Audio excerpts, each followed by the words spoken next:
Hello，大家好，我係 2C 班周港豪。我係1C 班嘅林樂妍。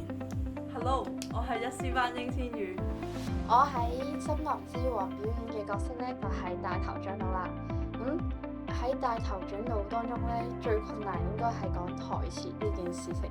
講台詞當中，你要喺台上裏邊咧要穩定啦，同埋冷靜自己嘅心情。咁我喺森林之王中嘅角色就係長老。咁我認為最難掌握嘅嗰一 part 就係啲歌詞嘅聲線同埋走位，同埋啲動作要更加大。我森林之王扮嘅角色咧係李連哲，李連哲一個比較舊嘅機械人，所以佢會拍得比較慢，同埋佢會突然間冇電。我覺得就能扮應該係冇電嘅情況，因為佢係電都幾戲劇嘅。由開始到結束咧，就係差唔多2個多月啦，同埋已經上咗11堂㗎啦。我認為遇到最大嘅挑戰就係喺咁短時間內記晒所有嘅劇本同埋所有嘅歌詞、舞步、走步，係一個較大嘅挑戰。我覺得最特別嘅經驗咧，可能係同小學生相處，因為小學生都比較調皮同埋會嘈啦。我哋要比較叫佢安靜，同埋叫佢做翻啲正經嘅嘢。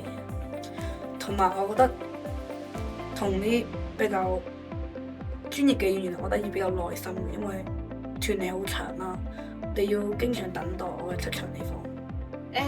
我覺得喺呢個表演結束之後咧，我覺得我自己中意嘅地方就係對同學身邊嘅人咧有關愛嘅嗰種感受。最想嘅就係自己講台詞要講好啲啦，同埋背好啲。我會努力咧去背台詞同埋講台詞嘅。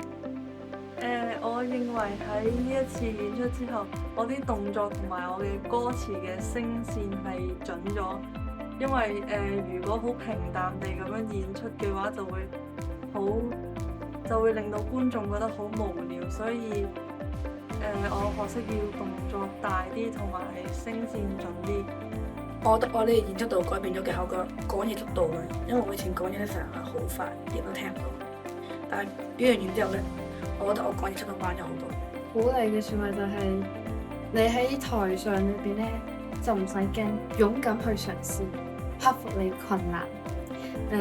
有好多嘢咧，你自己大膽去做，唔使驚，我哋會支持你。我想鼓勵大家嘅就係人有夢想就要去追尋，因為人嘅時間好少嘅。如果你有目標但係你冇追尋到，一定會後悔大概。所以大家要加油。所以我想講嘅係要勇於嘗試，唔好因為人哋嘅一句令自己刺激嘅話而放棄自己嘅夢想。所以要相信自己，肯定自己，我得，你都得，得得得得得。